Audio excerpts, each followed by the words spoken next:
ನಮ್ಮ ಅಡುಗೆ ವಿಶ್ವಕ್ಕೆ ಬನ್ನಿ.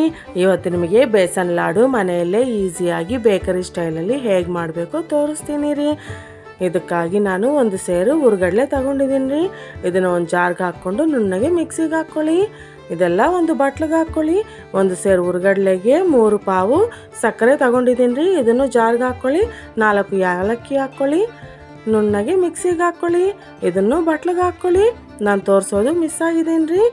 ಹುರ್ಗಡ್ಲೆ ಸಕ್ಕರೆ ಬೇರೆ ಬೇರೆಯಾಗಿ ಹಾಕ್ಕೋಬೇಕು ರೀ. ಒಂದಾಗಿ ಹಾಕ್ಕೊಂಡ್ರೆ ಸಕ್ಕರೆ ನುಣ್ಣಗಾಗಲ್ಲ ರೀ.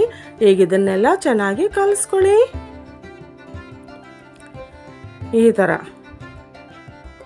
ಈ ಕಪ್ಪಲ್ಲಿ 2 ಕಪ್ ತುಪ್ಪ ತಗೊಂಡಿದ್ದೀನಿ ರೀ. ಮೊದಲೇ ಕರಗಿಸ್ಕೊಳ್ಳಿ. ಸ್ವಲ್ಪ ಸ್ವಲ್ಪ ಹಾಕ್ಕೊಂಡು ಹಿಟ್ಟನ್ನೆಲ್ಲ ಚೆನ್ನಾಗಿ ಕಲಿಸ್ಕೊಳ್ಳಿ. ಉಂಡೆ ಬರೋ ಥರ ಆದರೆ ಸಾಕು ರೀ. ಸ್ವಲ್ಪ ಸ್ವಲ್ಪ ಹಾಕ್ಕೊಂಡು ಕಲಿಸ್ಕೊಳ್ಳಿ. ಒಂದೇ ಸಲ ಎಲ್ಲ ಹಾಕಬೇಡಿ. ಎಲ್ಲ ಈ ಥರ ಕಲಿಸ್ಕೊಂಡು ಅರ್ಧ ಗಂಟೆ ನೆನೆಯೋಗ್ಬಿಡಿ. ಅಷ್ಟರಲ್ಲಿ ಒಂದು ಬಾಣಲೆಯಲ್ಲಿ ಸ್ವಲ್ಪ ತುಪ್ಪ ಹಾಕ್ಕೊಳ್ಳಿ. ಸ್ವಲ್ಪ ಗೋಡಂಬಿ ಹಾಕ್ಕೊಂಡು ಸ್ವಲ್ಪ ಹೊತ್ತು ಹುರ್ಕೊಳ್ಳಿ. ಅದರಲ್ಲೇ ಸ್ವಲ್ಪ ದ್ರಾಕ್ಷಿ ಹಾಕ್ಕೊಳ್ಳಿ. ಇನ್ನು ಸ್ವಲ್ಪ ಹೊತ್ತು ಹುರ್ಕೊಳ್ಳಿ. ನಾವು ನೆನೆಸ್ಕೊಂಡಿದ್ದೀವಲ್ಲ ಹಿಟ್ಟಲ್ಲಿ ದ್ರಾಕ್ಷಿ ಗೋಡಂಬಿನ ಹಾಕ್ಕೊಂಡು ಚೆನ್ನಾಗಿ ಕಲಿಸ್ಕೊಳ್ಳಿ.